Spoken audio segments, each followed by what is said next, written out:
সমস্যা কি? আপনাদের সমস্যা কি ভাই?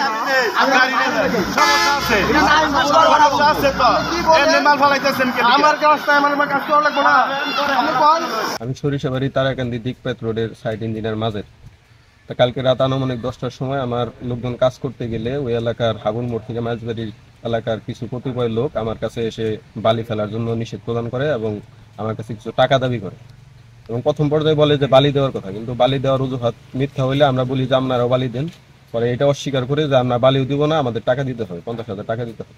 তো রাত্রিবেলায় ঝামেলা হবে দেখে আমরা ওইটা গুরুত্ব না দিয়ে সকালে চলে আসি, রাত্রে চলে আসি। পরে আমরা আজকে আবার সকালবেলায় কাজ করতে গেলে তখন ওইখানে আসে আমাদের তারা আবার বাধা প্রদান করে।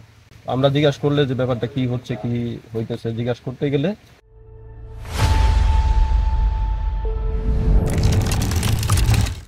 তারা বলতেছে যে না এখানে কোনো কাজ হবে না, আমাদের সাথে কথাবার্তা ফাইনালি না করে কোনো কথাবার্তা না বলে এখানে কোনো কাজ করতে দেওয়া হবে না।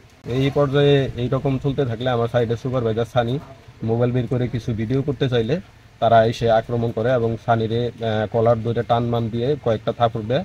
থাপড় দেওয়ার পরে এক পর্যায়ে আমরাও সারাইতে গেলে আমাদের সাথে অনেক ধাক্কা থেকে দর্শক হয়। টাকা দিয়ে কাজ করে আমরাও একটু করছি যে না কেন টাকা দিব, আমরা এখানে কাজ করতেছি উন্নয়নমূলক কাজ, আমরা টাকা দিব না, আমরা কাজ করবো এখানে। পরবর্তী দেখা গেছে যে আমি ওই টাইমে ফোনটা বের করে একটা ভিডিও করতে গেছি, তখন ওই টাইমে আমার একটু ভিডিও হয়েছে 10-15 সেকেন্ডের মতো। পরে আমার হাত দিয়ে ধরছে, দৌড় দিয়ে টান দিয়ে আমার দিছে দুই একটা চর থাপড়া দিছে। পরে ফোন নিয়ে গেছে গা, মারধর করে ওইখান থেকে মোবাইল ছিনিয়ে নেবার চেষ্টা করে বা নেও। এরপরে ওরা আর কাজ করতে দেয় নাই, এই অবস্থা, আমাদের কাজ বন্ধ আছে।